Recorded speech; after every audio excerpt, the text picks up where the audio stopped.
It is an effort during these extraordinary times to keep in touch with fans and with supporters. It is an effort to keep the channels of communication open as we find the Commonwealth and the region now working through various phases of reopening. It is also a time as well when this nation finds itself wrestling with some very tough and very important questions that will affect all of our lives. I do hope this high-tech gathering finds you safe, healthy, and as I like to say, in good spirits as well. Today, the focus is UMass Lowell men's basketball. We are honored to have as our guest men's basketball head coach Pat Duquette. For a little bit of background on Pat, he is heading into his 8th season at UMass Lowell, 7 seasons completed. This team this past year, the 2019-20 season, went 13-19, 7-9 in conference play. The Riverhawks have qualified for the America East playoffs in each of the 3 seasons since completion of the transition to Division I. Pat was an associate head coach at Northeastern. He was an assistant coach at Boston College, also coached at Centenary, at St. Lawrence, at St. Michael's, played his college basketball at Williams, where I'm told he was a star. He also was the team captain. Anyway, we are honored to have him join us. And Pat, I'll turn things over to you and ask simply kind of your overview of this most recent season gone by. Yeah, thanks, Bob. And before we talk about the past season, I just want to thank everybody for taking part in this, administrators, alumni, donors, friends of the program. I'm excited that you guys are interested and want to learn more about the program. So thanks for taking time out of your day. This past season, like you said, we were 13, I think in 18, 13 and 19. I'll be really honest. I was hoping in terms of wins and losses, we would have a few more wins. I thought going into the season, it was the best, most competitive team that we've fielded. And we won 15 games the year before. So our trajectory had been heading in the right direction. And I felt like we had enough pieces where we could get to the 18, 19 mark on wins. And more importantly, that generally translates to a top 4 spot in the league and gives you a bye in the conference tournament, which is ultimately the goal, living and breathing in a one-bid conference. So, you know, some things happened, I think, outside of our control in terms of injuries. We were really light at the point guard position, which we all know is super important due to injuries and various things. So we were forced to play, freshman Ron Mitchell, significant minutes at the point. And he's a very good player. He's going to be a tremendous player. But that's a hard position for anybody, particularly a young player who's still learning that position. So we're looking forward to getting Bryce Daly back next year. It was a full medical red shirt for him, so he doesn't lose that year of eligibility. He'll be back along with a couple other point guards that we're bringing in. I think we'll solidify that position. But before I get too far ahead of myself on next year, just a little bit more of a recap. I thought given the things that happened to us, I was really pleased with the way the group came together. We lost 5-6 games by 2 or 3 points, some of those early on. But we always responded. We always rebounded. I think that comes from having high character kids in your program and some good leadership, which we had between Christian as well as Josh and also Stefan, who didn't play but provided a lot of that leadership too. Those 3 guys were, I think, instrumental in the development of our program the last few years. And I'd just like, on a personal note, to thank them. It certainly didn't end exactly how they wanted. And we didn't have a real good chance to say goodbye to them and give a fair tribute to them, which we're going to actually plan on doing in the next couple of weeks over Zoom. But they had a big impact on our program and had a lot of success themselves. I mean, Christian came in, obviously sat out a year, and in just 2 years had a ton of success. And he'll continue to play professionally for as long as he wants. But he was also a 4.0 student, and as Peter would testify, I think a really good ambassador for our program, around the campus as well. And I can't say enough about Josh. I mean, he's been with the program, around the program, as much as me and any of their assistants. I mean, we started recruiting Josh my first year.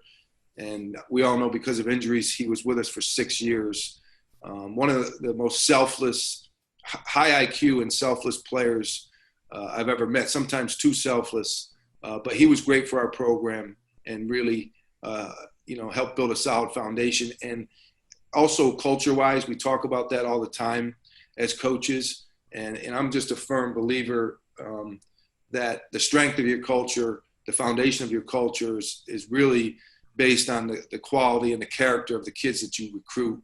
You do all sorts of things in terms of team building and teaching kids, chemistry and leadership and how to be a good teammate. But if you bring in really, really good kids like Josh, Christian, and Steph, then your culture is going to be good. And that's something you can build on. So hopefully that wasn't too long.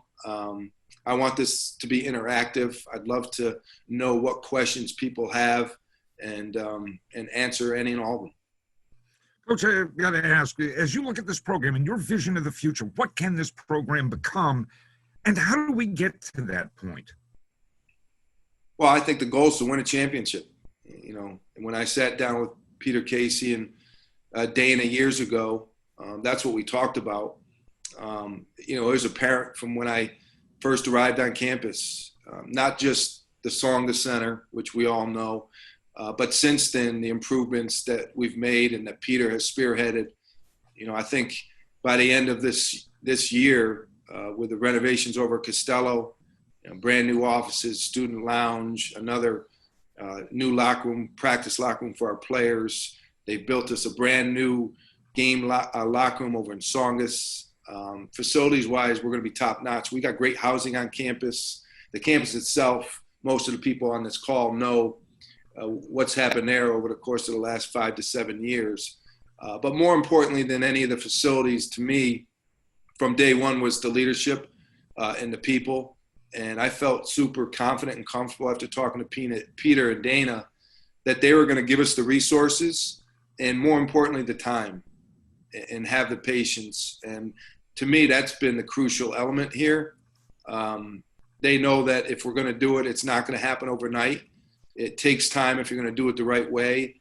And Peter and Dana from day one have given me all the support necessary. And you can't do that, make this type of transition, especially somebody like me. I hadn't been a head coach and I knew I was going to make some mistakes. So to have that level of support from above, not to mention the amount of support I've had from my staff, I think that's been crucial in allowing us to build this thing, Bob, the right way and get a strong foundation. I think we've done all that and we've shown that we can compete in the league. I think we're ready to take off. I think the last 3 years recruiting it's never easy recruiting, but it's been easier since we're fully NCAA eligible. I didn't realize how difficult it was going to be to recruit when you couldn't go to the NCAA tournament. These kids dream of that. That's what they want to do. So once that was kind of lifted, I feel like we've been able to recruit a slightly higher caliber player more consistently across the board. So I think the program's in great spot. It's established a great foundation. And I think we're heading towards what I think can be a top 4 finish in the league next year. I think that's a realistic goal with the team that we have coming back. A question, Coach, from John Fudo says, Coach, how do you see this pandemic changing the way you do business, from recruiting to how you coach kids on and off the court? Well, first thing I would say is my 2 closest companions over the last 2 months. I don't know if you've seen Castaway with Hanks, but good old Wilson and my Mavs. So it's changed a lot, Bob. And I think even when this virus is behind us, I think that it'll leave a footprint, for the future. And I think Zoom is going to be an integral part of it. It was a huge part of our daily workday the first 6 weeks of this virus. We had to figure it out. We had no idea. We had never used it. We had to figure out how to do virtual tours. And in saying that, I want to thank Ashley, in our media relations department for really helping do that and allowing us to recruit and present our program and our facilities in a real positive light. That was critical, and that happened quickly. We went from going on the road and bringing kids in for visits, because we had free scholarships to fill, to hosting, dozens and dozens of Zoom meetings. I will say this: nothing's better than meeting somebody in person to get to know them, and it'll never replace a campus visit, but it's a heck of a lot better than text messaging and calling on the phone. You can tell a lot more about a kid and his parents if you can see them and interact with them in this type of form. So I think it'll be a huge part of recruiting moving forward. And I think also it's going to be, cost effective, which, let's face it, every school is going to be losing a ton of money because of this thing. And they're going to be looking for ways to cut money. Well, I think this, in terms of recruiting, will be extremely beneficial. And if used properly, it's going to allow you to save a lot of money. Kind of a follow-up to that, just about life with coronavirus and house arrest and so on and so forth, although house arrest isn't the appropriate term. A question from James Harrington. He says, Coach, when do you think that basketball will begin? Will it begin in November with out-of-conference play, or late December with just conference play? Anyway, your thoughts? Okay, yeah, before I get to that, Bob, I just want to make sure I'm doing this the right way. Yeah. I got a bunch of questions directed to me in the chat segment. I'm going to run through those, yes. Okay. I will tell you that the James Harrington question he could not attend today, so he emailed a couple of questions that I will throw in as well. That's fine. I just wanted to make sure I wasn't responsible for answering them and then reading them at the same time, because there's no way in heck I could do that. No, I'll take care of that, Coach. You're good. I can answer this question. I mean, Peter Casey can probably answer it just as good, if not better. But one thing I will say about this, the reason I'm able to answer it at least comfortably, is the communication that Peter has provided for our athletic department. And I don't take that for granted. And I just wanted to mention that. I know people who work in other college athletic departments who have not communicated with their athletic administration in a month, 2 months. Peter has been awesome. Weekly staff meetings. Anytime you call him one-on-one, he answers your questions. And let's face it, in this environment, when there's so much uncertainty and so much negative things going on, right? There's not a lot of positive news. To be able to communicate regularly in those situations, I think, is a great sign of great leadership. And I have felt that, and I've appreciated that. I've tried to take that same approach with my players and their parents, just because I know how much I've enjoyed it. And basically, I'll just reiterate what he has told us.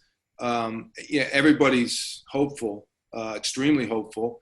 We think it'll happen in some capacity in the fall, where fall sports start.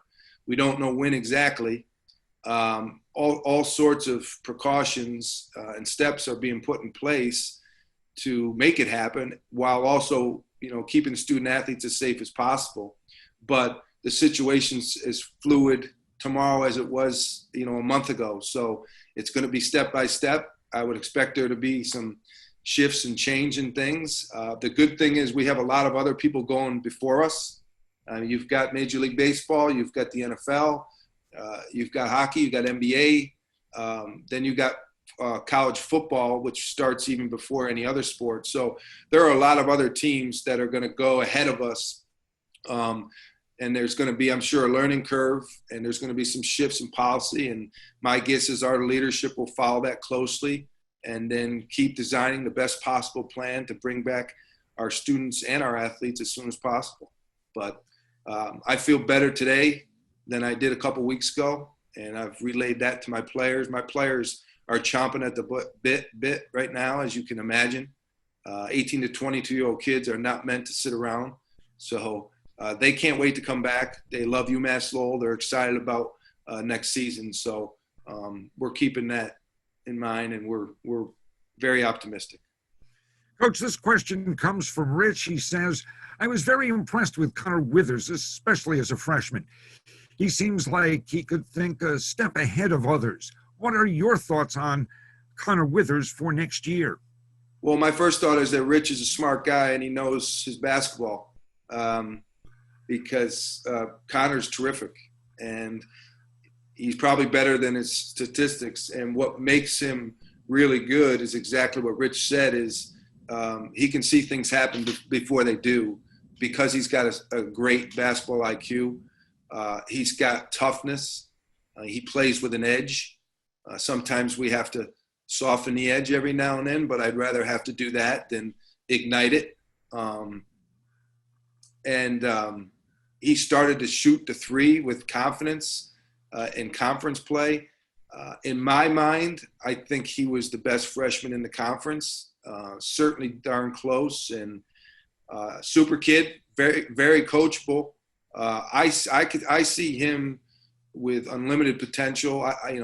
Obi's probably the kid that I've had that has progressed the most in my 4 years, has improved the most.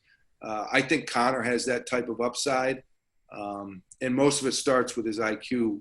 Like Rich said, I think that's his best characteristic, is he can see things before other people can. This question comes from Jonathan Silverman, who I believe is a member of the UMass Lowell faculty. He is the creator of UMass Lowell Basketball Week. And he says, Coach, what is the balance you strike between playing in your preferred system and the talent you have? Yeah, another great question. And I think when you become a head coach, you do a lot of soul searching specifically about that issue. My feeling is about 90% of it should be based around your talent. And you've got to adjust and adapt as a coach. I don't, particularly on the offensive end, I think you're crazy to have one system and be rigid about it, and especially one that's not, fitting for your personnel. Now, do you need to adjust and adapt? Yeah, every system you have, you're going to need to tweak and adjust. But the very core of our offense is exactly designed for the players that we have and that we bring in. And I think, I think that's what has allowed us to have so much success offensively. I mean, we've led the conference in scoring the last 3 years. We're very efficient on the offensive end, and we've got a system that fits our personnel really well. But I think, again, another great question. It's something that coaches wrestle with a lot. Well, then let me kind of follow up along that line. Do you recruit for your preferred system, or is more, as you had said, you like to build a system around the talent you have? So do you recruit for a specific system, or do you kind of determine this is the talent we've got, so this is how we're going to approach things? So you try to the best you can, but talent trumps everything. And if you listen to, the Patriots and on draft day, Belichick will tell you the same thing. And we're going to take the best possible player over this position or that position. You get the best talent you can, and then you adjust a little bit from there.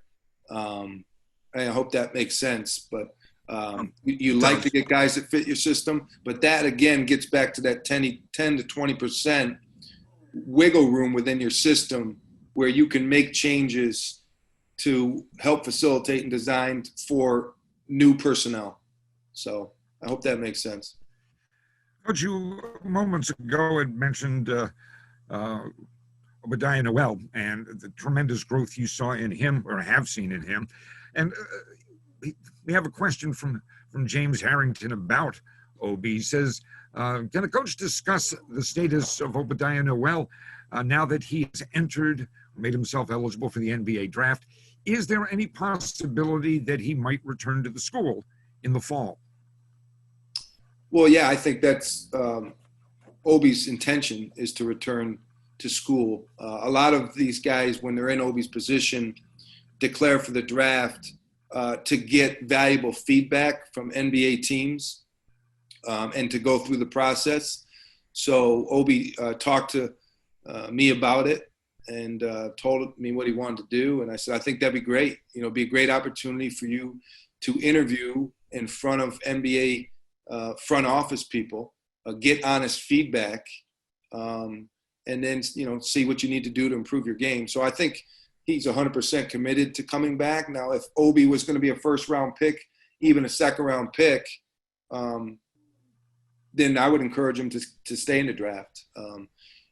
Without that, it's in his best interest and clearly ours for him to come back. But he's already gotten some great input from front office personnel, guys that I know as well. And I think he'll use that to get himself better and to help us win more games next year. The question comes from George Bednars, who is, I believe, if I'm not mistaken, and I'm no expert on this, I think he is an alum from Lowell Technical Institute. But anyway, from George, he says, Coach, do you recruit in North Texas and the Dallas area? And then he writes, he says, I notice you have recruited a number of players from New Orleans. Also, teams in your conference have players in the past and currently from Collin County, just north of Dallas. And then he points to New Hampshire and Binghamton and says he would appreciate your comments. So, Coach, your comments. We'll go anywhere, anytime, any place if we can find a player.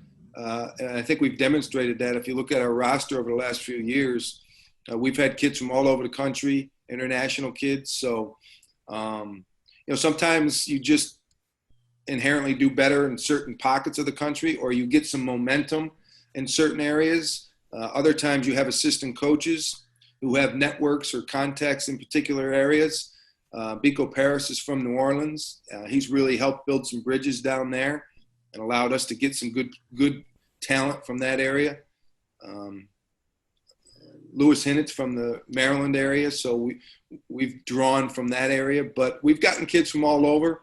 In fact, there's a huge tournament in Dallas every summer called the Great American Shootout, and we've spent a lot of time and effort at that tournament almost every year. It won't happen this year, but yes is the short answer. We'll continue to go out there. I think Texas is a big state with a lot of talent, but we're recruiting nationally. We'll go anywhere.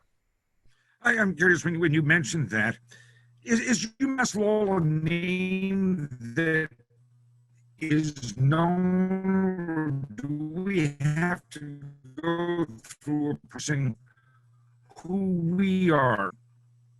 Have we at least, maybe in the Maryland area, in the New Orleans area, already jumped that hurdle where we don't have to go through the process of telling people who we are? Anybody get a translator for that? I think I got it. I mean, you broke up a little bit. I guess, okay. I guess the simple way is just to say, do we have to introduce ourselves to recruits, or are they aware of us? Okay. Yes, of course we do. And we're going to have to for a long time. There's nothing wrong with that. I mean, don't forget, we're fishing in the same pool as Kentucky's and Duke's and North Carolina's. And but that's fully expected. And we have no problem doing that. The good thing is, once we show these recruits our campus, once we get them here, we don't have to explain ourselves much at all. The campus sells itself. The arena sells itself. Our housing is tremendous. So we have to build those relationships, and we have to explain ourselves to get them here. But then once we get them here, we have a lot of things to sell. So, I think the only type of thing that elevates you to that status where, you have that national name recognition is if you go to the NCAA tournament. When UMBC did what they did, well, now he doesn't have to explain UMBC anymore because every kid in the country knows. Vermont has been to the conference tournament enough. Every recruit knows who they are. So that's the goal. And when it happens, you can take a huge leap in terms of national recognition. And I think that's when it can give you provide benefits for the recruiting. A couple of comments and eventually a question here. Someone identified as Jazga says, thanks for including season ticket holders in the past and hopefully going forward for both men's and women's programs. Jason Barbieri writes and says, Coach, thanks for hosting this today. And then says, my 6-year-old son, Christopher, a huge UMass Lowell basketball fan, would like to know how both you and the team are doing at this time. Hey, Christopher, how are you? Good. Good. Thanks for joining us. It's good to see you. I like your shirt. Thanks. Now, what makes you such a good Riverhawks fan? Because Did your dad go I to? went to UMass Lowell, then I found out the Riverhawks were a really good team. I love it. And I love that picture behind you. Did you color that rowdy picture? Yes. That is awesome. Awesome. Well, I'll tell you what I'd like. I'll answer your question. Our team's doing good. We'd be doing a lot better if we could go to the park and play and get in the gym. And I'm sure you're excited to do the same thing, right? To go out and see your friends. Yeah. Yeah. Our team misses each other. We miss playing with one another. So we're doing as good as we can, the same as you. I'm starting to play a lot of basketball in my basketball hoop outside. You are? Yeah. Well, that's great. Are you playing against your dad? Sometimes. Sometimes. Who's your favorite NBA player? Do you have a favorite NBA player?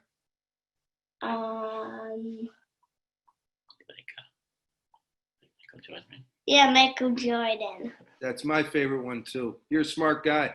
Hey, we have.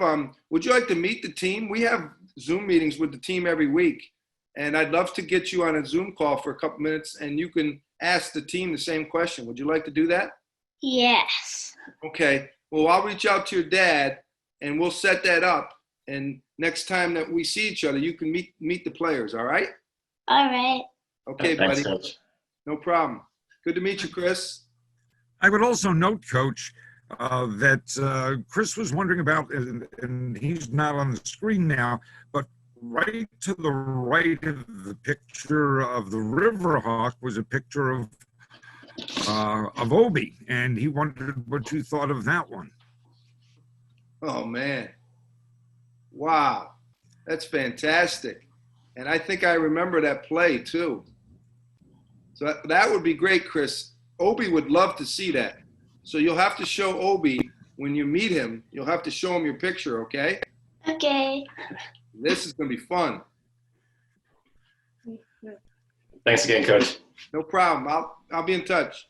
Sounds good. I was going to mention, Coach, and anybody who's been to UMass Lowell basketball games certainly aware of it. Obi, one of the more athletic players that you find in the America East Conference, and he is one of the guys on this team that can bring people out of their seats and just kind of punctuate a basketball game. No, I agree. Fun to watch. He's a little bit of a human highlight film. As athletic a player as there is in our conference. I'm excited, Bob. I think we've got a couple more guys like Obi with his level of athleticism coming in the front court that'll give us even more athleticism. But Obi's great, and he's really worked on his entire game. You know, he doesn't rely on his athleticism anymore. He's improved his three-point shooting. He's improved his defense. Every year, he's looking to get better in one or two areas. So couldn't be happier with him. And he's a great teammate, great leader. Not the most vocal kid in the world, and we're working on that. But he's all about the right things. You had talked earlier in some of your comments about developing leadership and that sort of thing. I'm sure when you recruit kids, you look at various skills on the court that they bring. Is it difficult to kind of really learn about the character and whether leadership skills are there? Or is that something that we've gotten, that recruiting is such that we can figure that out? You try to do your best, Bob. You know, recruiting is a little bit of an inexact science, and we don't have as much access to these kids as you want to have to get to know them as well as you need to. But you do the best job you can. You know, I think character's the most important aspect, and you've got to have that. You know, how much of a leader each kid wants to be. Sometimes it's hard to tell till they get on campus. Sometimes it takes kids time to develop those skills and to emerge. Excuse me. But I think you can't sacrifice character. Like, you've got to get high character kids. And then I also think there are some things that you can do and that we've gotten better at to develop leaders. And I think we've got to keep getting creative in that area to help kids develop their leadership skills and get them to the position where they want to lead and they want to be vocal. I don't know if there's an easy answer to this question, and maybe it's me just as an observer watching. But if you were to build the perfect UMass Lowell basketball player, are there particular ingredients that absolutely positively have to be there? Yeah, of course. One of them's character. Another one is work ethic. Be a good teammate. Have individual goals. And I want kids who have pro aspirations, but the team's got to be more important than your individual goals.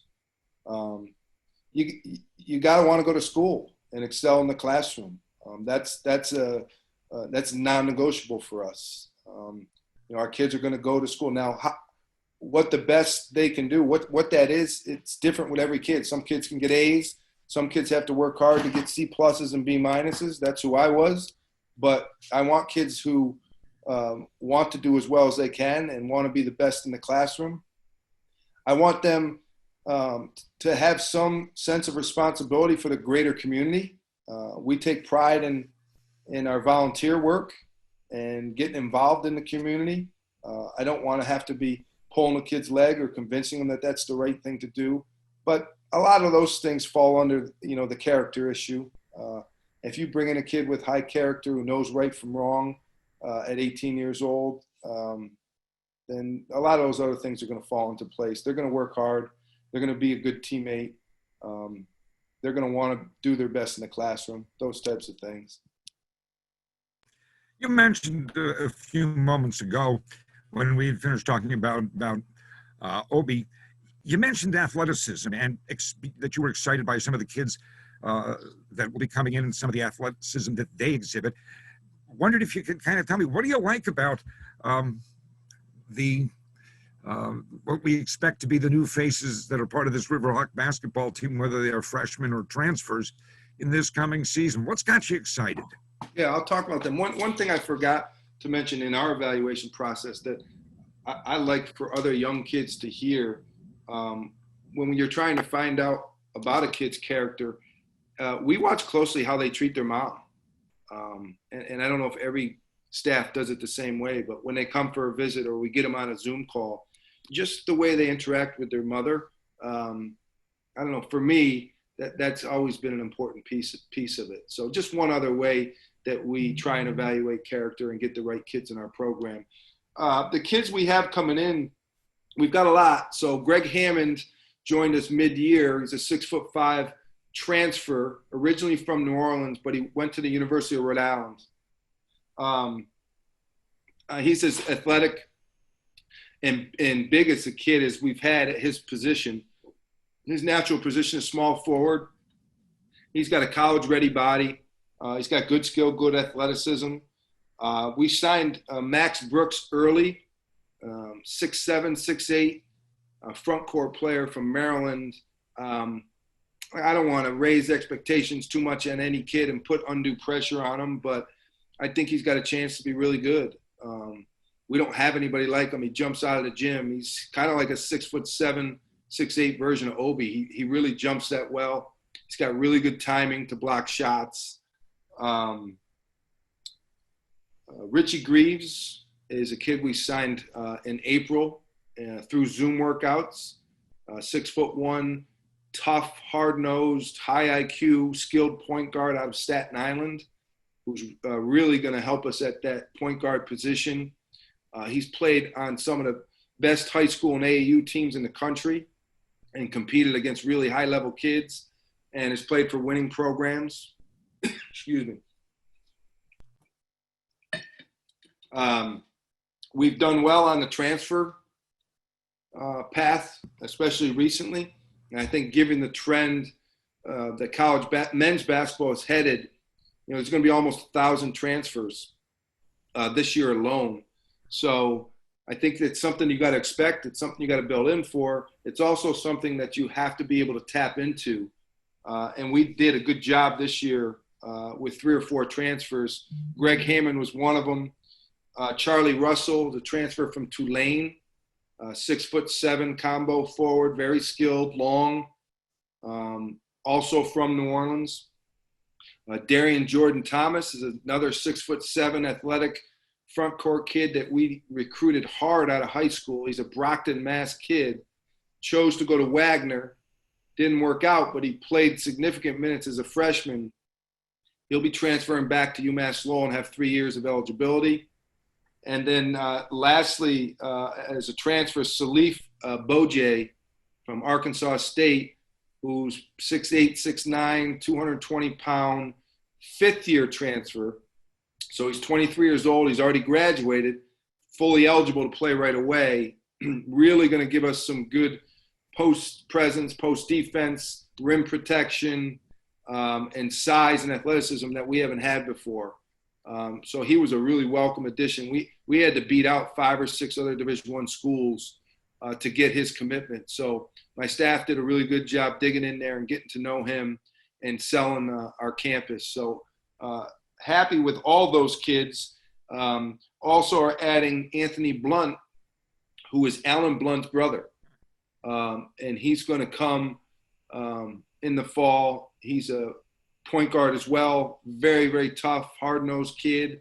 And we already know his level of character because of the family he comes from. So the Blunt family is first class, and we're happy to welcome him, and he's going to give us some depth at the point guard position. We're going to have a lot of competition in practice. It's as deep a team as we've had. We feel like we've secured the point guard position up, and we feel like we've added the necessary depth and athleticism in the front court that's going to allow us to compete and just minimize the size advantage that we've been facing the last couple of years. So we felt if we could improve those 2 areas and really keep our offensive identity intact, because that's kind of been, our lifeblood, and that's what's kept us in games. If we can improve those other areas but keep that intact, that was our best chance to get to the top of the league.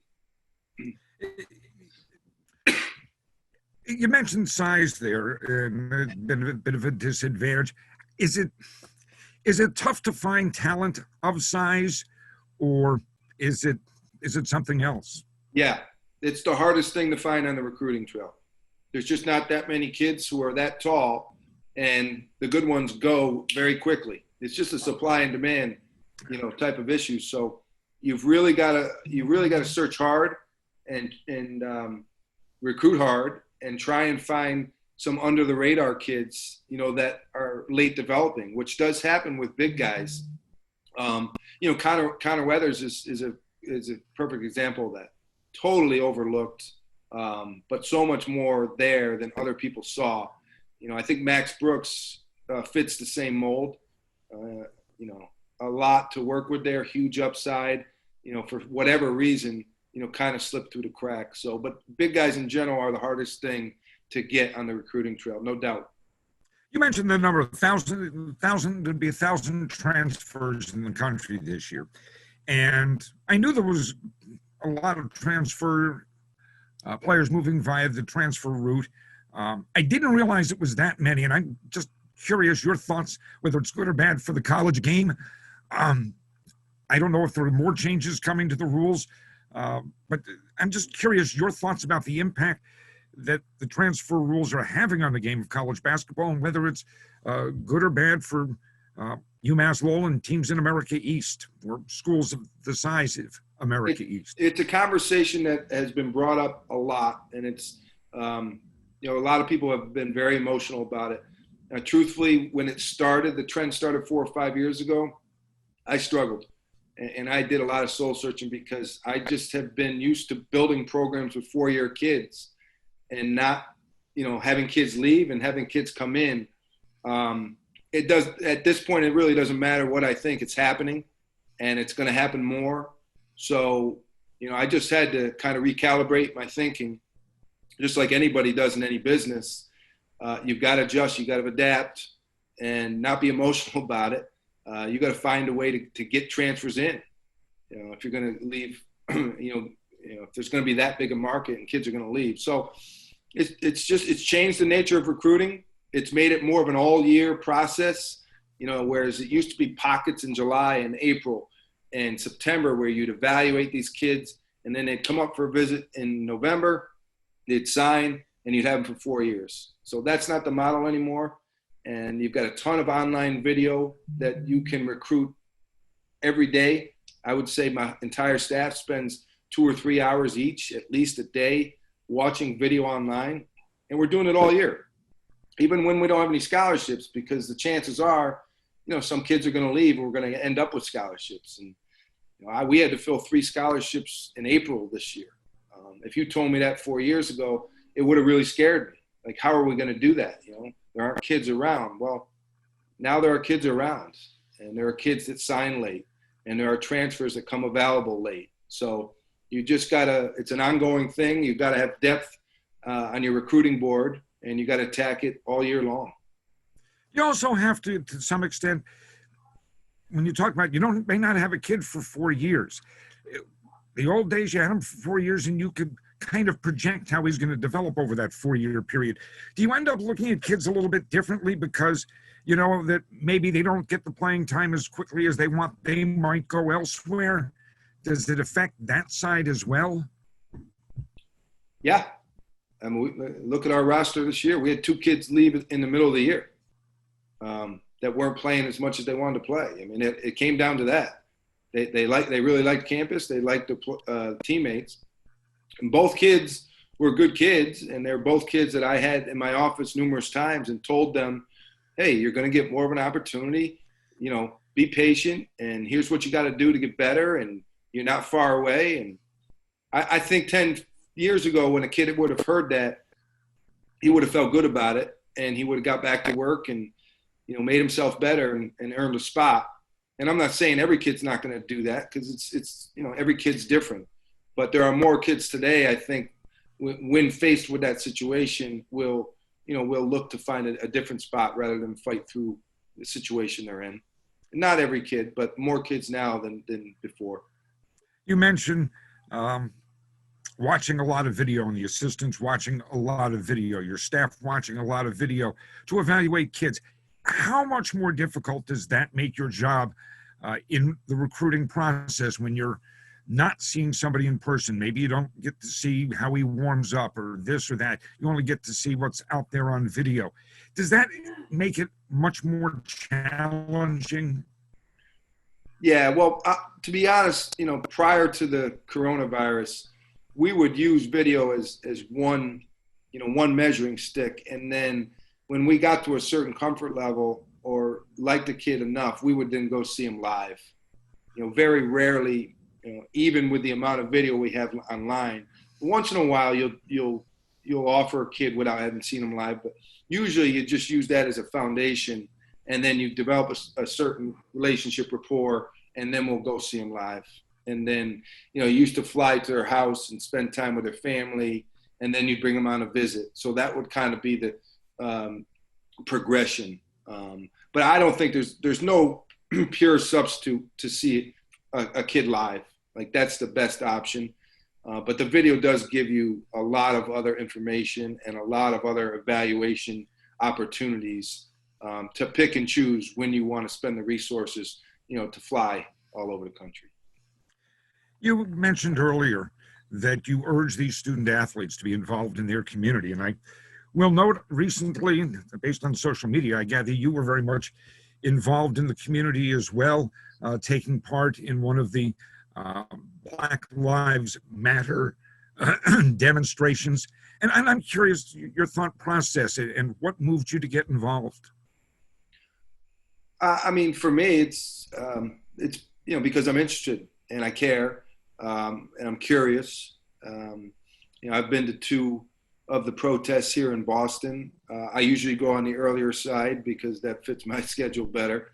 I also feel like they're great. Especially the first 2 or 3 hours. I mean, it was inspirational, impactful, emotional. I met some good people, had some good conversations. 25 years ago, I marched 23 miles my senior year in college after the Rodney King riots. We marched from our campus to the closest courthouse. I don't know. The simple answer is there's something inside of me that wants to help, that wants to learn.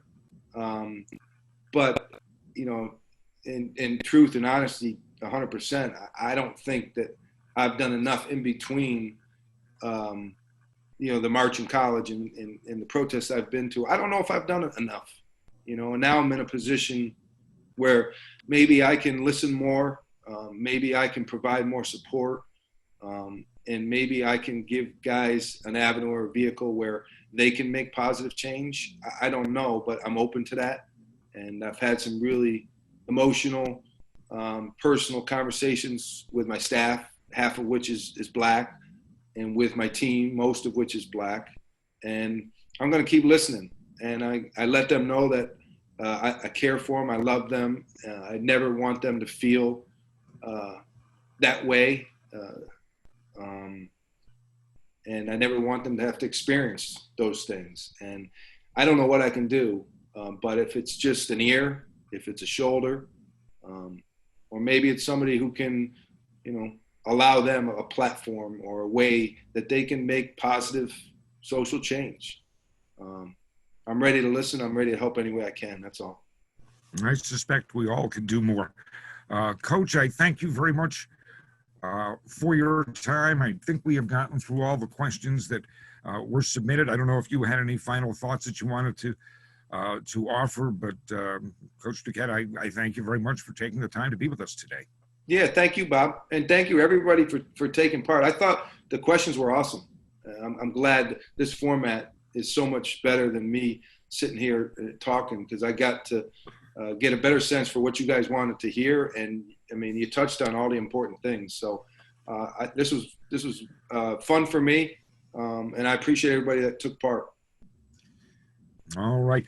Again, thank you very much to UMass Lowell men's basketball head coach Pat Duquette. I will tell you, things haven't been finalized yet, but we're hoping next week to have UMass Lowell softball head coach Danielle Henderson join us as well for one of these sit-down sessions, and we will provide more information as we get details finalized. With that, I will thank everybody. Thank you very much. And turn things over to John Boswell, because inevitably I've overlooked something here. You got it all, Bob. Thank you very much. And thank you to Coach. But most importantly, thank you to all of you for participating. And, you know, Christopher, thank you for your support. I think seeing your artwork and seeing your passion from a young age it shows us what being a Riverhawk's all about. So thank you all. And I look forward to talking to everybody again soon and seeing each other together in person when we get back together in the near future.